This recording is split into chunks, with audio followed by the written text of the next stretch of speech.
Yes. कितने calls किए तुम्हें? तुम फोन क्यों नहीं उठा रहे थे? मुझे? हेलो। क्या है Sam? Where the hell are you? Ma'am मैं यहाँ लैब में हूँ। आज ही वेस्टमोर हॉस्पिटल में जाकर वो साइकोलॉजिस्ट का लेटर लेना है। एंड वन मोर थिंग, मैंने एक और मेंबर को अपनी टीम में ऐड किया है and she will be working with you as a forensic assistant. Phone दो उसे। Okay ma'am. हेलो। हाँ Shikha, note down my number. Sure ma'am. Ma'am 1 minute hold कीजिए, मैं नोट करती हूँ। हाँ बोलिए मैम। मेरा लैंडलाइन नंबर है, note it down. Okay. 0471 326 4797। Okay मैंने तुम्हें जो कहा था वो याद है ना? Done ma'am. मेडिको लीगल सैम पर हमेशा तुम्हें नजर रखनी है। तुम्हें इस टीम में लाने का मेरा यही एक पर्पस है। सैम की डेली एक्टिविटी तुम्हें मुझे इस नंबर पर इन्फॉर्म करनी है and I expect you to do this in absolute secrecy. Ma'am phone speaker पे था। What are you see? Cut the call you idiot. Spy हो ना? Oh seriously?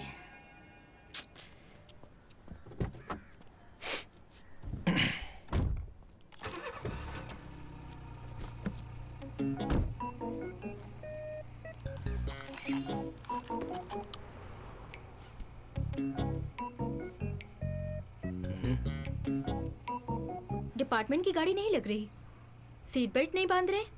मैं समझा नहीं। जब एक्सीडेंट होता है सीट बेल्ट नहीं बांधने पर एयर बैग नहीं खुलता है, पता है ना? हाँ पता है, लेकिन तुम कहाँ जा रही हो? मैं तो साइकोलॉजिस्ट के पास जा रही हूँ। मिस्टर सैम कहाँ जा रहे हैं?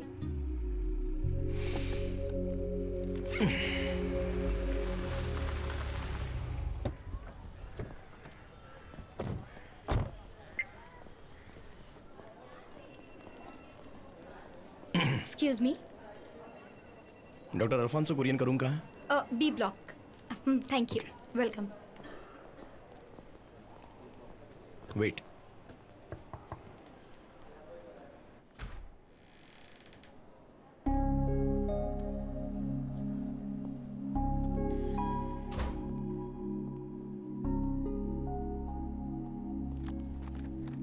फॉरेंसिक से हो ना? यस। Sit sit. रितिका ने बोला था, बताइए। कीर्ति की रिपोर्ट मिली है, मगर डॉक्टर का लेटर भी मांग रहे हैं क्योंकि पुलिस को सॉलिड एविडेंस चाहिए। बच्ची माइनर थी इसलिए हम लोग आए हैं।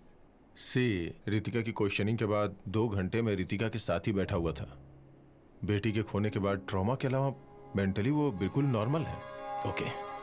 वैसे कीर्ति का स्टेटमेंट रिलायबल है, ऐसा एक लेटर मिल जाए तो? श्योर।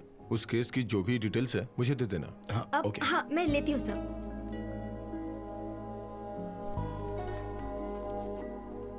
हेलो।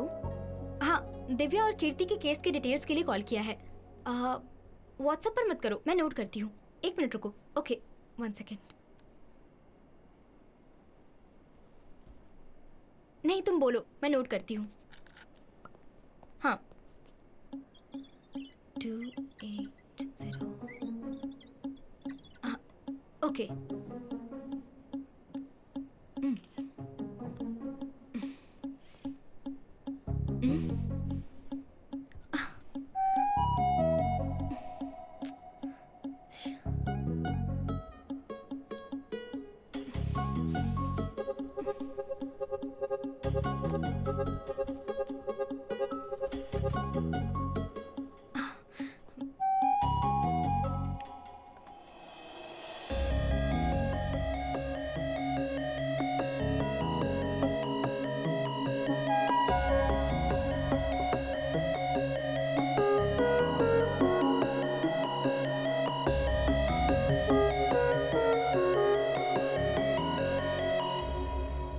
मार्कर के अंदर होता है एल्कलाइन, कॉफी में होता है एसिड। एसिड को यूज करो तो एल्कलाइन को ब्रेक कर सकते हैं।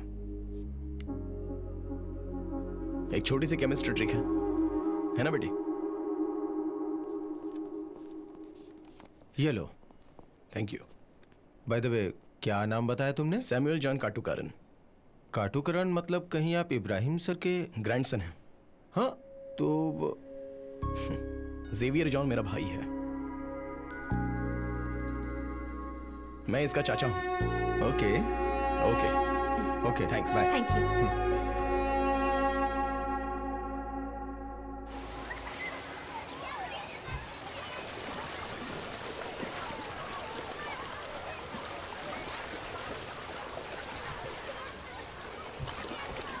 तुम भी आ जाओ।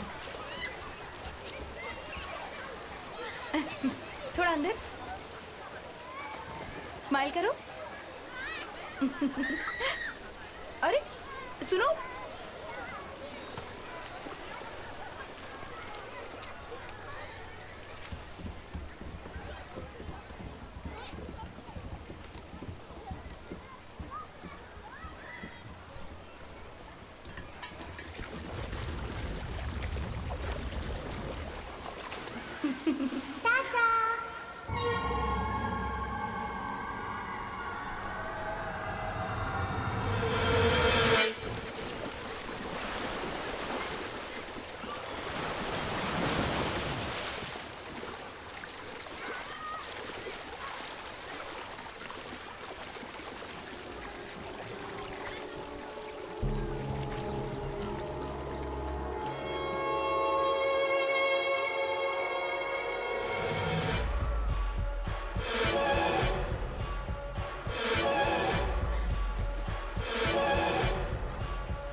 इन कंक्लूजन, मीडिया में इन सब केसेस को इतना अटेंशन मिलने के बाद भी किलर अपना अबडक्शन कंटिन्यू कर रहा है, which means at any cost अगला इंसिडेंट हमें रोकना ही होगा।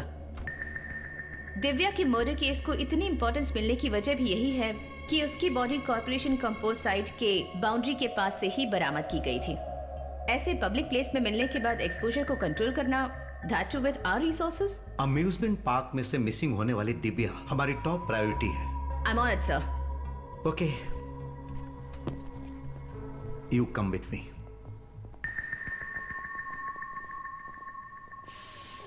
मैंने तुमसे कहा था कि 8 बजे आना है। नहीं, ये ऐसा क्यों है? मैडम, आपने जैसा कहा कि कॉर्पोरेशन कंपोज साइट वाली जगह पर दिव्या की डेड बॉडी मिली थी। बॉडी डंप करने के लिए उसके साइड में तो इतना बड़ा सा खेत था, तो कंपोज साइट क्यों चुनी? उस किलर ने ऐसा क्यों किया होगा? बॉडी जिस जगह पर थी वहां पर कंपोज साइट की जो दीवार है वो लगभग 5 फीट ऊंची तो है ही, है ना? हाँ, फिर सपोज जब 5 फीट दीवार के उस पार डेड बॉडी को जब किलर फेंक नहीं पाया, तो एक बार सोच के देखो, दिव्या के डांस क्लास के बच्चे, वाटर थीम पार्क की सिक्योरिटी और इससे पहले के केस के विटनेसेस, वहां पर बच्चों के अलावा आजू बाजू में शक करने जैसा कोई भी इंसान नहीं दिखा, ऐसा सब कॉन्फिडेंटली बोल रहे थे। फिर भी किलर ने अबडक्शन किया। हाउ?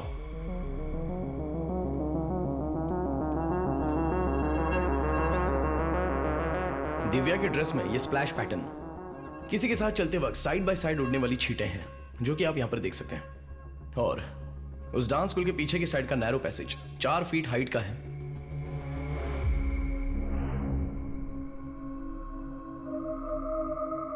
इसका मतलब 4 फीट ऊंचाई वाले नैरो पैसेज से चलने लायक वो जगह और 5 फीट दीवार के उस पार बॉडी को फेंक नहीं पाना, एक ऐसे ऊंचाई वाले आदमी की हमें तलाश है, क्योंकि वही किलर है। हो सकता है इस क्राइम सीन के पीछे कोई बच्चा हो तो। Look Sam, I have told you this before. सरकार तुम्हें जो पैसे देती है उसके लिए तुम्हें सिर्फ मेडिको लीगल एडवाइजर का ही काम करना है। इन्वेस्टिगेशन और गवाही लेने के लिए यहाँ क्वालिफाइड पुलिस ऑफिसर्स हैं। हॉलीवुड की फिल्म्स देखकर इंडिया में इंक्लूड होने की कोशिश मत करो।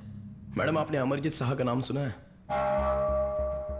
सीरियल किलर के बारे में सोचो तो हमारे सामने कोई बच्चे की तस्वीर नहीं आती है, लेकिन क्राइम के लिए कोई एज लिमिट नहीं होती है मैडम।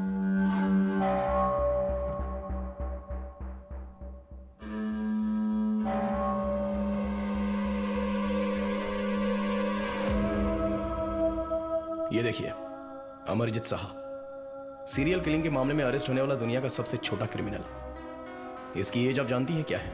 8 साल का है। इसने खुद की बहन को और 3 लोगों को ईंट से मार मार कर मार डाला, और इतनी बेरहमी से मार डाला कि कोई सोच भी नहीं सकता है। ये स्टोरी किसी यूरोप या अमेरिका की नहीं है, यहाँ की है, अपने इंडिया की है। बिहार की घटना है।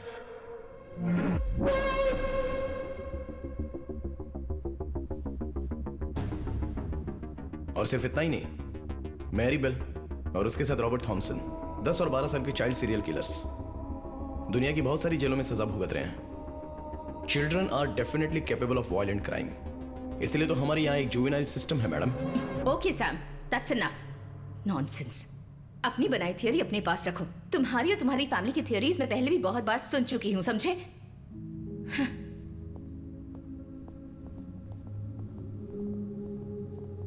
तुम दोनों पहले से एक दूसरे को जानते हो? है एक छोटा सा रिश्ता। एकेडमी से पास होने के बाद की बात है।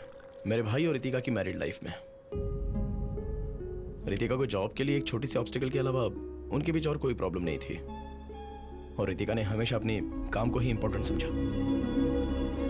रितिका की केयरलेसनेस की वजह से वो अपनी बच्ची खो बैठी। उसके बाद थोड़ा सा वक्त कलरफुल था। उसके बाद arguments, fights, family court, divorce. 6 साल बीत गए, लेकिन उसके बाद रितिका और हमारी फैमिली के बीच कोई भी रिश्ता नहीं रहा। सैम, यह है Abdul Wahab sir, retired SP CBCID. Sir के पास एक डीएनए सैंपल है। अपने केस के साथ इनका सैंपल भी एक बार वेरीफाई करके चेक कर लो। श्योर।